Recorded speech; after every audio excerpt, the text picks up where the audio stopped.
All right, ladies and gentlemen, welcome back as the world continues to get crazier and crazier. You might have heard the little story about Angelina Jolie and Brad Pitt allowing their 8-year-old daughter to change her name to John and to wear boys' clothes because she says she wants to.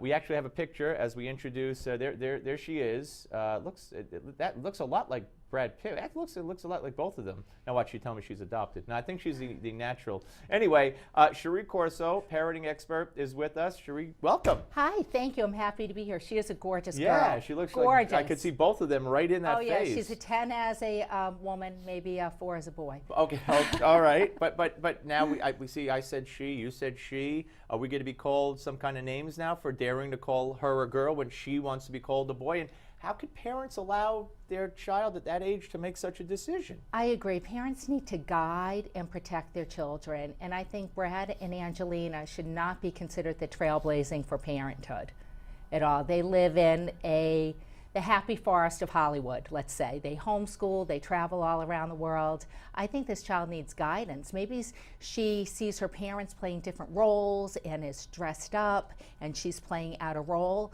But as far as changing her name to John, I just think it's ridiculous. Yeah. Now, I'm no expert on this certainly, but it's almost normal from what they say. Kids, try on their mother's clothes, right. And some girls play with G.I. Joe type stuff, and boys play with dolls. Doesn't mean necessarily that they're changing sexes or genders. Absolutely, it's just what we call role playing.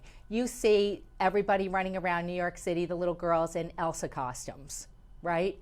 We're not going to change their name to Princess Elsa. They're just role playing. And I also think that just by them putting it out in the news, I feel very sorry for this little girl.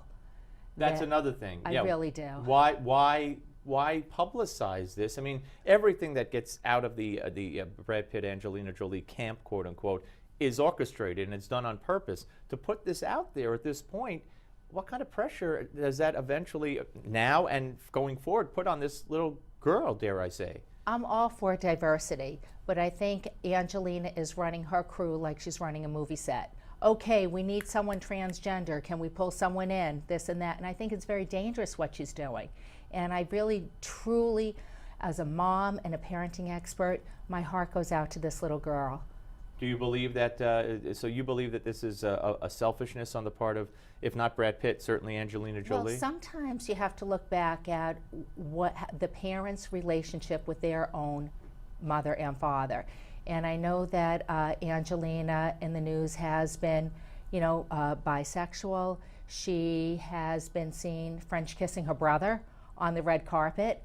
I mean, you're not dealing with a traditional mother like myself. So this does cause social and gender confusion.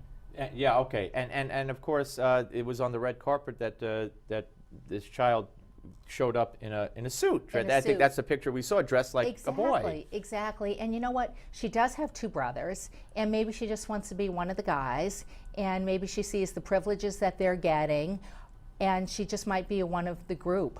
But again, I have to just stress that this child needs to explore her own identity, and if it turns out that she... In a private way. In a private way, not...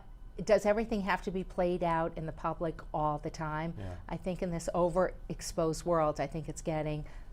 Now, you were on Fox, yes, and you went up against Liz Stern, CEO of DivaMoms.com. Yes. And, from what you told me, I didn't see it, but, right, you were portrayed by her, or she tried to portray you as homophobe, this, that. And that's what the left likes to do. They like to put letters on your chest so that you're not taken seriously, or you're looked on in a negative light. That's right. How dare you have your views? I know, exactly. Just because you don't agree with somebody, it doesn't mean that you are afraid of what they agree with. Hey, we're New Yorkers. This is a city of diversity. I have no problem with gay, tri, bi, color, anything. But the point that I was making is I do have a problem with forcing, letting a child pick their own gender at such a young age. Yeah, I agree. All right, you're political. I want to just, Hillary, okay? Yes. If it's Hillary, if it's Elizabeth Warren, We saw how the race card was played by the media and the left with Obama. If you Yes. dared to bring anything up, you're racist. To this day, if you disagree with the policy, you're racist. How is that going to play when, if it's a female nominee for the Republicans, you know, if you dare say anything about Hillary or Elizabeth Warren, I mean, you'll be anti-woman. You'll Exactly. be against women. Exactly. Is Hillary going to get the vote? The question is Hillary going to get the vote just because she's a woman, or because she's a qualified leader? Well, what do you say to women who say, "Ah, it's time for a woman, so I'll vote for her because she's a woman"? I say I don't think that you should this country needs to be run like a business at this point, because Obama has put us in such a bad spot. And I think that we need someone that can run this country. I think the Republicans need to get back in charge here. And I don't think Hillary comes with a lot of baggage. Yeah. And I don't like the way that she handled Benghazi. Yeah.